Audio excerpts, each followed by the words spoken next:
கரெக்டான வேல dry fruits and seeds எப்படி சாப்பிடலாம்னு சொல்றேன், சேவ் பண்ணி வச்சுக்கோங்க. இதுல தேர்ட் ஒன் நம்ம நிறைய பேர் மிஸ்டேக் பண்றோம். நம்பர் 10 பாதாம். நைட்ல ஊற வைங்க, அப்படியே சாப்பிட்டா நியூட்ரிஷன் அப்சர்வ் ஆகாது. Number 9 walnut. மினிமம் 6 hours ஆச்சு ஊற வைங்க, அப்பதான் பிரெயினுக்கு ரொம்ப நல்லது. நம்பர் 8 முந்திரி. சோக் பண்ண தேவையில்ல, ஆனா ட்ரை ரோஸ்ட் பண்ணா நம்ம டைஜஷனுக்கு ரொம்ப நல்லது.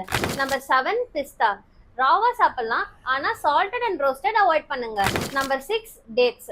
அப்படியே சாப்பிடலாம், இன்ஸ்டன்ட் எனர்ஜி. Number 5 raisins. ஊற வச்சா அயன் அப்சார்ப்ஷன் நல்லா இருக்கும். Number 4 pumpkin seeds. லைட்டா ரோஸ்ட் பண்ணுங்க, இன்ஃப்ளமேஷனை கண்ட்ரோல் பண்ணும். Number 3 flax seeds. ராவா சாப்பிட்டா ரொம்ப ஹார்ம்ஃபுல், லைட்டா ரோஸ்ட் பண்ணி பவுடர் ஆக்கி சாப்பிடுங்க. Number 2 chia seeds. வாட்டர்ல சோக் பண்ணுங்க, அப்பதான் நம்ம கட் அண்ட் ஸ்கின்னுக்கு நல்லது. Number 1 fruits. ஜூஸ் பண்ணாம ஹோல் ஃப்ரூட்டா அப்படியே எடுத்துக்கோங்க, அப்பதான் அதுல இருக்கிற ஃபைபர்ஸ் அண்ட் நியூட்ரியன்ஸ் ஃபுல்லா நம்மளுக்கு கிடைக்கும். இந்த மாதிரி யூஸ்ஃபுல் இன்ஃபர்மேஷன்ஸ்க்கு நம்மளோட பெட்டல்ஸ் க்ளோவை ஃபாலோ பண்ணிக்கோங்க.